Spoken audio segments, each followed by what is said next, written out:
Bakit walang 13th floor sa mga buildings? Huh? Bakit walang bed number 13 or room number 13 sa maraming ospital? Huh? At bakit takot na takot tayong mga Pilipino sa Friday the 13th? O totoo po bang malas ang number 13? Yan ang ating sasagutin ngayon. Kaya tara, atong alamin. Hello! Magandang araw po, gabi, o madaling araw kung nasaan man kayong bahagi ng daigdig. Ito na naman po ang inyong lingkod, si Boy Tigas, na sa iba ay kilala bilang si Atong Redillas. Kilala pa ba? Hindi na nga eh. Pero since tatakbo po ako sa darating na eleksyon bilang kapitan, gusto ko pong ipakilala sa inyo si Kapatong, ang inyong katulong sa pagsulong. Tandaan, mas masarap kapag may kapatong. Kapitan, ewan ko sa'yo. Naku, nais ko po munang pasalamatan ang lahat ng mga nag-comment na ang gwapo mo Atong, kamukha mo si Ian Veneracion. Alam niyo po, ang balak ko po talaga doon ay isa-isahin ko kayong pasalamatan.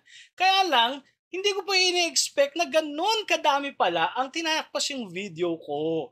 Yan, sobrang heartfelt kasi ang dami niyo pong tinapos yung video ko. Kasi kala ko yung iba sinisilip lang eh. So sa dami niyo nagsabi noon, maraming salamat po. Kahit dun nasasabi na, ang gwapa mo Atong, kamukha mo si Panchito. Okay lang po, idol ko rin po si Panchito eh. Si Pop Panchits, Lolo Panchito. Kasama ko po yun dati sa maraming palabas. At meron din nagsabi, no? Ang gwapa mo Atong, kamukha mo si Ian Veneracion na hindi nag-diet. Bosat! Anyway, salamat pa rin kasi tinapos mo yung video. Kilala mo na kung sino ka. Hindi ko na take down notes eh. At nice ko rin pong pasalamatan, no? Ang ating master henyo, si Boss Joey. Yan. Alam ko po, ayaw nyo pong tawagin kayong Boss Joey kapag hindi nyo empleyado. Pero pagpasensyahan nyo nang mas gusto ko po kayong tawaging Boss Joey kesa naman po sa Tito Joey kasi hindi nyo naman ako pamangkin. Maraming salamat po sa panonood po sa akin at sa pag-feature nyo sa inyong Instagram account. Aba, parang nadagdagan ka agad ako ng 1,000 followers. No? Since pinag-uusapan na po natin, the bagong vlogger po ako eh. Hindi ko alam dapat sa umpisa pala hindi ko po alam sa umpisa pala dapat sinasabi yung like, follow, subscribe. Bago pa lang po tayo eh. Hindi pa tayo kumikita sa YouTube. Oo, kaya sana ay pa-like, subscribe, comment. Malaki pong tulong sa akin yan. Ayan na, pag-usapan na po natin. No? Alam niyo po, ako po ay isang taong mahilig maglaro talaga ng mga numero. Eh. Trip ko yan eh. Halimbawa, yung number 9. Gusto ko yung number 9 eh. Kasi yung number 9, yung mga multiples niyan, 9 pa rin yung sagot. Anong yung ibig sabihin? Halimbawa, 2 times 9, 18. 18, 1 plus 8, 9. Di ba? Um, 8 times 9, 72. 7 plus 2, 9. 9 times 9, 81. 8 plus 1, 9. Di ba? Ang ganda ng number 9. Pero itong number 13, kawawa eh. Bakit kinakatakutan tong number 13? Totoo bang malas itong number 13?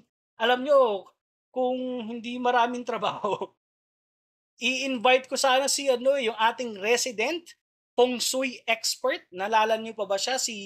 Yung mula sa lahi ng mga magagaling gumawa ng hopya. Pero magaling siya sa feng shui, si Master Engbit, si Master Bitin. Si Master Bitin na mula sa angka ng Engbitin. Yan, busy ngayon si Master Bitin eh, kaya ayaw niyo nyo na si Master Bitin. Ako na lang, ikukwento ko na lang sa inyo yung sinabi sa akin ni Master Bitin. No? Ang sabi po niya, hindi naman talaga malas ang number 13. Ang pinagsimulan daw po ng kwento niyan ay yung pagdating po ni Judas. Kilala niyo po ba si Judas? Nang si Judas ay madulas, 3 balbas ang nalagas. Natutunan ko yan sa Tito Vic and Joey. Ganyan sila magpasyon. Oo, nung napapanood ko po sa Eat Bulaga. Sabi po kasi nung dumating sa Last Supper si Judas, naging 30 na po sila at do'n na nga po simula na parang 'yan, namatay nga kasi Papa Jesus. So, parang naging malas na yung 13. Yun yung mga kwento 'no.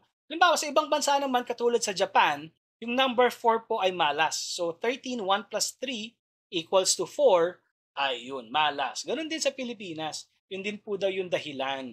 Oo, kaya parang namana natin yung pagkatakot sa 13. Pero kung titingnan po natin, matas po ba talaga ang number 13? Nako, bibigyan ko po kayo ng 13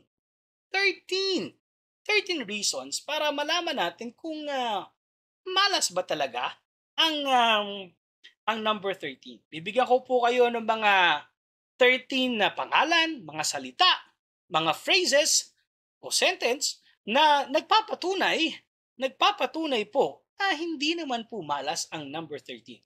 So ito po ang 13 reasons at umpisahan natin from North Carolina, wearing jersey number 23, your Chicago Bull, Michael Jordan. 1, 2, 3, 4, 5, 6, 7, 8, 9, 10, 11, 12, 13. Si Michael Jordan po ay 13 ang pangalan. Oh, malas pa ba yan? Yan ay yung greatest basketball player of all time. Hindi malas yan. Yan yung tinatawag nating the GOAT. Ngayon, sa mga millennials na nagsasabing ang GOAT ay si LeBron James, hindi po. Paano ko nalaman? Kasi na-interview sila eh. In-interview si LeBron James eh. Tinanong, hey, are you the GOAT? Sabi ni LeBron James, yes, I'm the GOAT. Eh, in-interview si Michael Jordan. Oh, tinanong, Michael, are you the GOAT? Anong sabi ni Michael? Meh. Hachacha. Yun ang GOAT. Ewan ko sa iyo, Atty. Diaz. Next, Manny Pacquiao. Para sa iyo, ang laban na to. Oh, greatest Filipino boxer. Ilang divisions yun? 9, 8? Nalimutan ko na eh. 9 divisions. Malas pa ba si Manny Pacquiao? Santa Maria Elementary School naman. Oh, malas pa ba yun? Santa Maria Elementary School, kay Panchito rin po galing yun. Kay Panchito po galing yung joke na yun. Santa Maria Elementary School. Malas pa ba yung Manny Pacquiao? Isko, lahat nga ng sports, pinakyaw niya na eh. Marunong mag-basketball, marunong mag-billiards. Di ba? Sa isang lugar ko, sa isang laban ko lang lalabanan si Manny Pacquiao eh. Oo, lalabanan ko siya sa Scrabble. Kasi kahit chess, magaling daw to. Sa Scrabble na lang kami lalaban, baka manalo pa ako. Try ko kayang hamunin. Wag, takot ako. Isang suntok lang ako dun. Next, ito pa, idol po ito.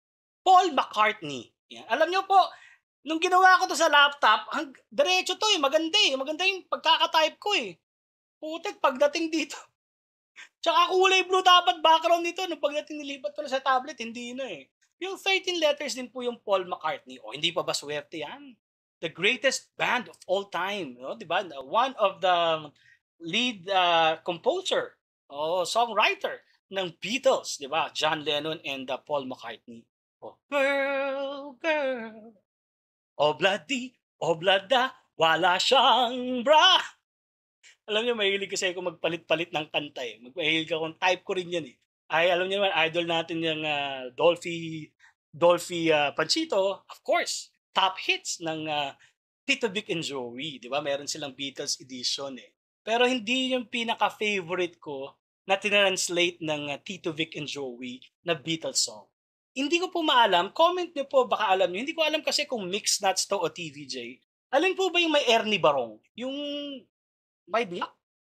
May biyak sa likod. Ernie Barong. Oo. Doon, ang pinaka-favorite ko yung kwento ni Mang Turing. Si Mang Turing na nagtutuli. Oo, nagtutuli po si Mang Turing. So, tinagalog po yung kantang Yellow Submarine. Parang ganito yun eh. Hindi ko po nakabisado na lahat. Bata pa ako nun. In the town where I was born, lives a man, si Mang Turing. Na-discover secret ni Mang Turing. Siya'y ano pa rin, siya'y hindi pa rin. Yan, favorite ko po yan. Tawan-tawa ako nung bata ako. Nung narinig ko po yung version niya ng Yellow Submarine ng Tito, Vic, and Joey. Ang susunod po na prueba na swerte ang number 13 I see Pontius Pilate. 13 letters po yan. Bakit po? Bakit po swerte si Pontius Pilate? Kasi si Pontius Pilate, hindi po yan nagkakasakit. Bakit? Kasi lagi siya naghuhugas kamay. Acheche, kainis. O eto, susunod na to. Eto, nachismis lang to na malas. Pero hindi talaga to malas kasi close siya kay Papa Jesus eh. Close siya kay Papa Jesus. O, Mary Magdalene. 1, 2, 3, 4, 5, 6, 7, 8, 9, 10, 11, 12, 13. 13 letters din po ang Mary Magdalene.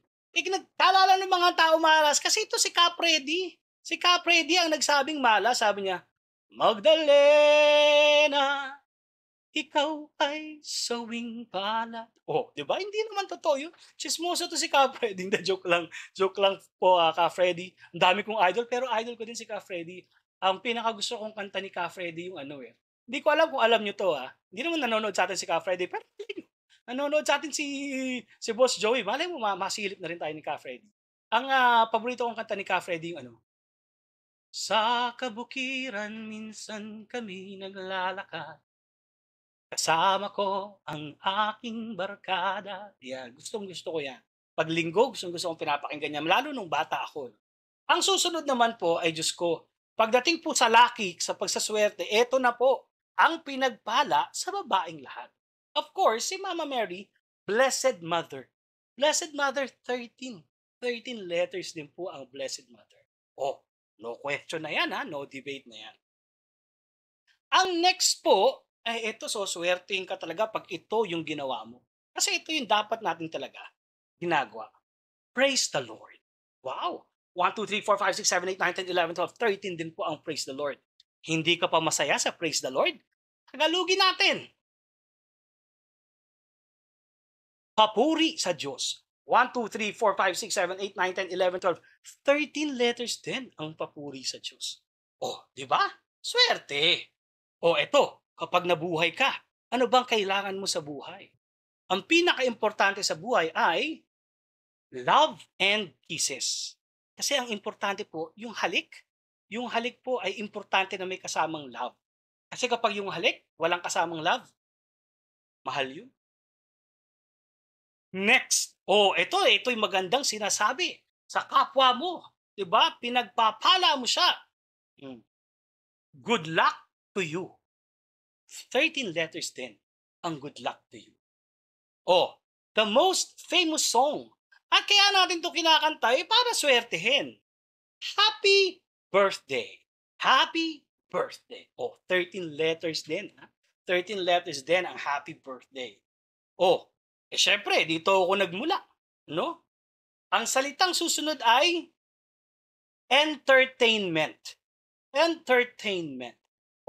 Diba? 13 letters din po ang entertainment. So, meron na po tayong 12 reasons na swerte ang number 13. Bibigyan ko po kayo ng pang number 13.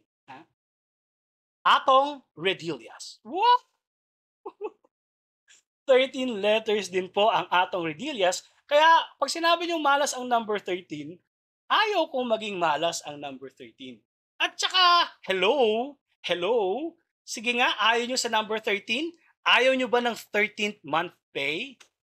Siyempre gusto natin ng 13th month pay. Actually, maraming chismis hinahanap nila. Sabi po nila, ay 13 daw po talaga ang commandments.